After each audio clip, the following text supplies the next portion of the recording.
يا صباح الورد والياسمين على احلى متابعين من داخل مصر ومن خارج مصر. ازيكم عاملين ايه؟ يا رب تكونوا بخير. اللهم صل وسلم وبارك على سيدنا محمد وعلى اله وصحبه وسلم.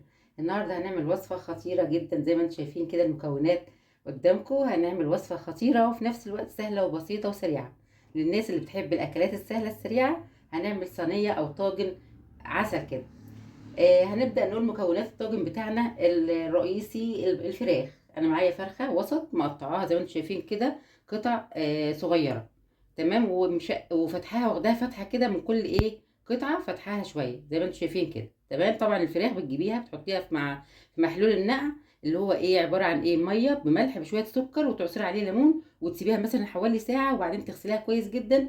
وتشطفيها وتسيبيها تتصفى. تمام كده، بتبقى مفيش ريحه زفاره ولا اي حاجه خالص. ادي الفرخه بتاعتنا خلاص قطعناها وغسلناها وزي الفل. معانا كمان حوالي كيلو من البطاطس متقطع مكعبات زي ما انتم شايفين كده. الصينيه النهارده مختلفه، معايا حوالي 3 بصلات برضو انا مقطعه البصل على ايدي مش عاملاه في الكبه. زي ما انتم شايفين قطع برضو اهو قطع صغيره. معانا كمان جزر متقطع قطع صغيره. معايا فلفل بارد مش حامي، عايزه تحط فلفل شطه معاه براحتك يعني خالص. تمام كده، حوالي 3 قرون فلفل من البارد.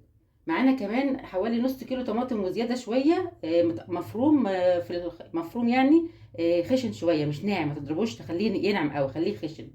هوريكم ازاي يعني اهو. يعني بصوا ما تضربوا الطماطم قدامكم خشنه خالص اهي مش ناعمه، تبقى جميله جدا في الصينيه اللي احنا هنعملها النهارده. تمام كده. معانا بقى البهارات اللي احنا هنحطها، الملح طبعا. معانا كمان شويه من السبع بهارات، معلقه صغيره ومعلقه كمان من الكاري. دي 7 بهارات ودي كاري. تمام كده. معانا برضو الفلفل الاسمر اساسي، وكمان معانا كزبره وكمون. بس كده، دي البهارات سهله جدا. يلا بينا بقى نطبق الوصفه مع بعض. هنبدا نطبق الوصفه. انا معايا معلقه من السمنه. تمام كده، اي نوع سمنه موجوده عندك. هحط كمان معاها شويه من الزيت، حبه صغيرين كده من الزيت كده. تمام. تقدري على فكره تعمليها في صينيه او اي حاجه تعجبك، طاسه صينيه براحتك يعني. انا كده كده هعملها في حله عشان هنقلها في طاجن. تمام كده. فطبعا الحله اللي الزيت سخن معانا او السمنه اللي احنا حاطينها هنبدا بقى ننزل. لازم تسخن كويس جدا. هنبدا ننزل بقطع الفراخ زي ما انتم شايفين كده اهي.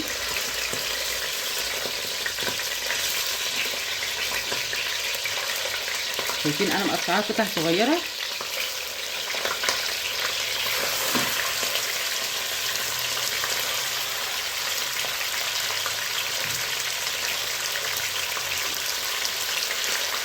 وطبعا مش هقلبها على الناحيه التانيه على الوجه التاني غير لما تحمر من تحت. وهي بتحمر كده هنبدا نرش عليها شويه من الفلفل الاسمر. الفلفل الاسمر بس دلوقتي. تمام كده اهي من الناحيه دي.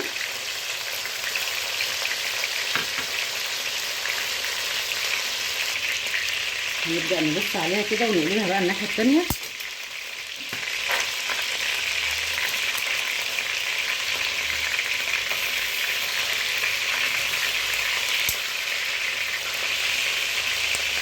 زي ما انتم شايفين كده تاخد لون زي ده كده.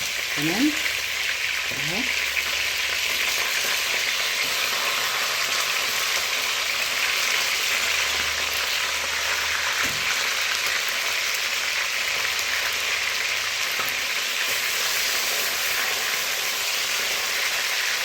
شايفين اللون الجميل ده. وهبدا برضو اضيف عليها شويه من الفلفل الاسمر الناحيه التانيه دي اللي احنا قلبناها. تمام كده. الفلفل الاسمر بيخلي الريحه جنون صراحه يعني.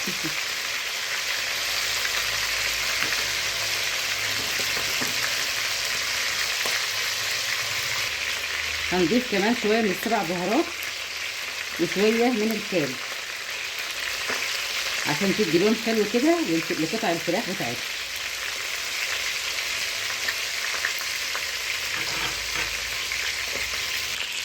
هبدا بقى اشيل قطع الفراخ على ورق مناديل مطبخ بعد ما اتمرت وبقت باللون الجميل ده زي ما انتم شايفين كده. الريحه بصوا مش عايزه اقول لكم بقى الريحه خطيره جدا.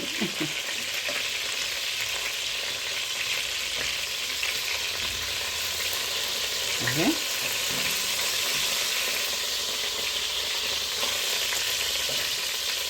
شايفين الجمال؟ تحفه. هنعمل ايه بقى تاني؟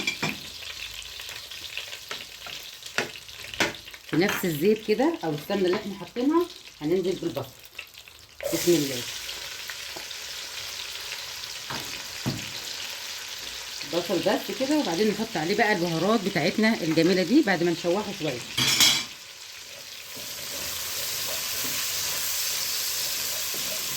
شايفين الجمال؟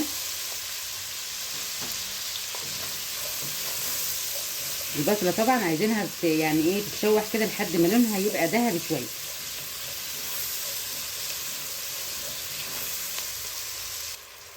مع البصل بقى معايا بتاع 4 5 فصوص توم كده، هقطعهم قطع صغيره زي ما انتم شايفين.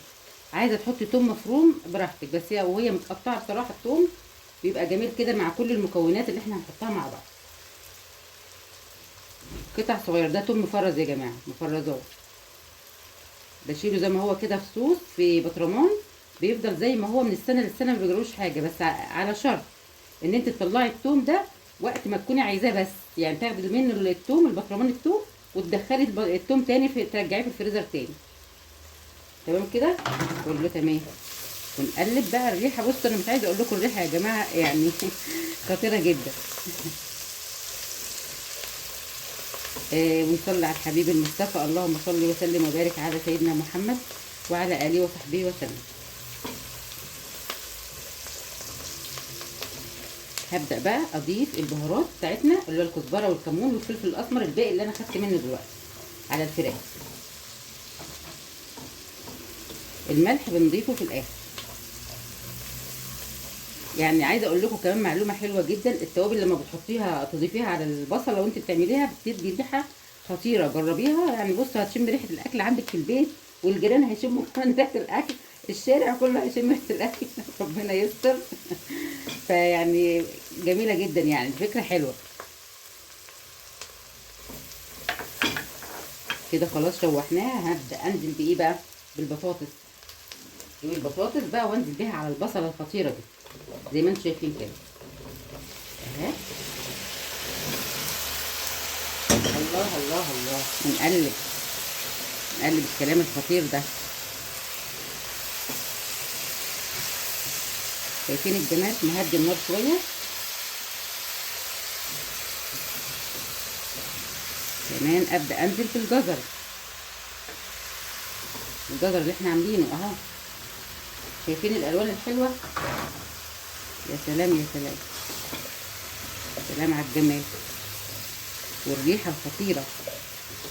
انا عملت في حله ليه بقى؟ عشان اخد راحتي في التقليب وتبقى الحله واسعه. يعني لو عندك صينيه كبيره اعملي فيها، ما عندكيش اعملي في حله زي ما انا عملت كده.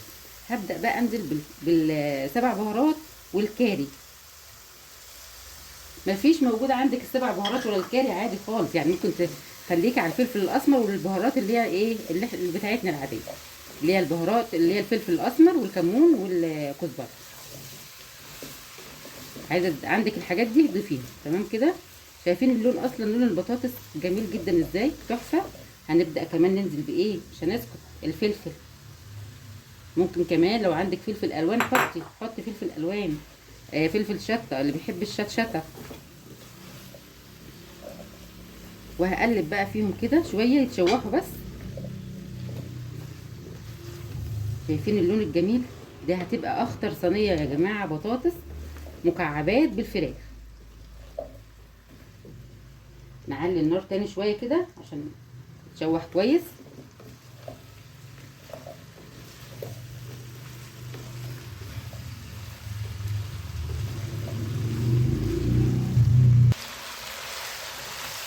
الله على لون البطاطس الجميل ده. اللون البطاطس الحلو ده يا جماعه من الكاري. الكاري بيدي لون جميل جدا للبطاطس والفراخ كمان. هنزل بالملح، معايا معلقه من الملح الصغيره.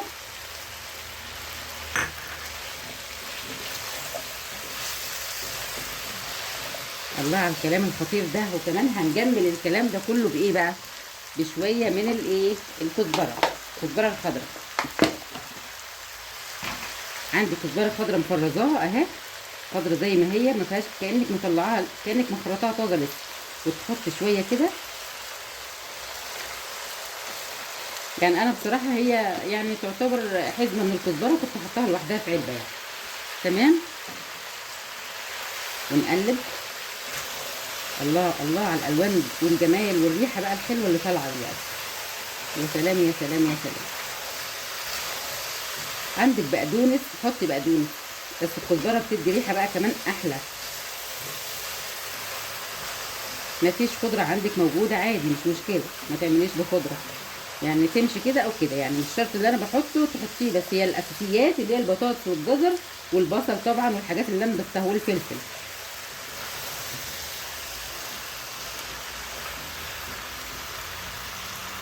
دلوقتي هبدا انزل بقى بالطماطم. بسم الله. شايفين الطماطم اصلا زي ما قلت لكم كده مش مفرومه يعني، هي خشنه، مفرومه خشن يعني. ونقلب.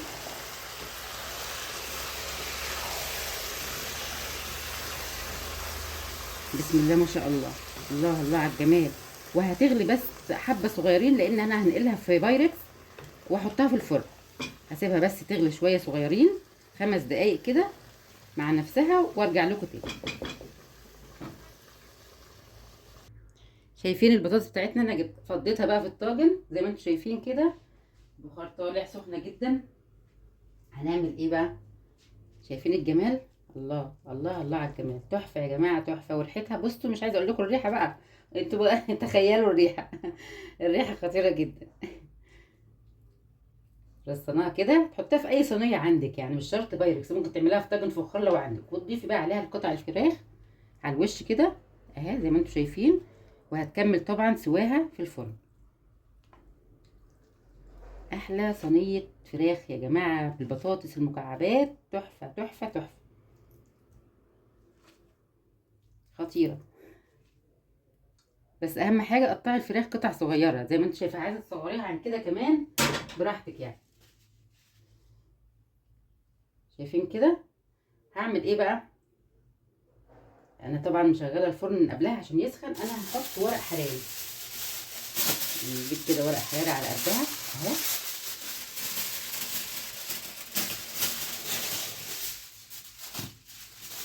لو مش مستعجله عليها ما تحطيش ورق حراري عادي يعني.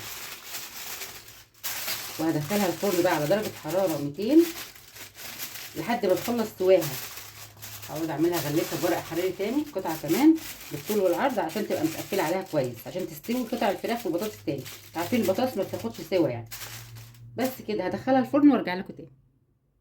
كده زي ما انتم شايفين خلصنا الوصفه بتاعتنا. الصينيه طالعه خطيره جدا جدا، والريحه والطعم تحفه.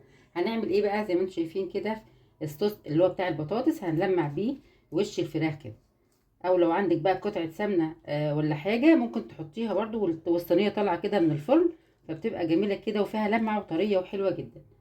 تمام كده. بس كده خلصنا كده الصينيه بتاعتنا، ما خدتش وقت. البطاطس جميله جدا مستويه اهي، زي ما لونها تحفه زي ما انتم شايفين. بصوا زي الزبده اهي، طالعه طريه جدا ما شاء الله، وريحتها وطعمها خطير جدا. اتمنى تكون الوصفه عجبتكم وتجربوها وتقولوا لي رايكم ايه في الكومنتات، واشوفكم باذن الله. ما تنسوناش في اللايك والشير، واشوفكم باذن الله في وصفه جديده وفيديو جديد من وصفات ساميه زين. مع السلامه. اتفضلوا معانا.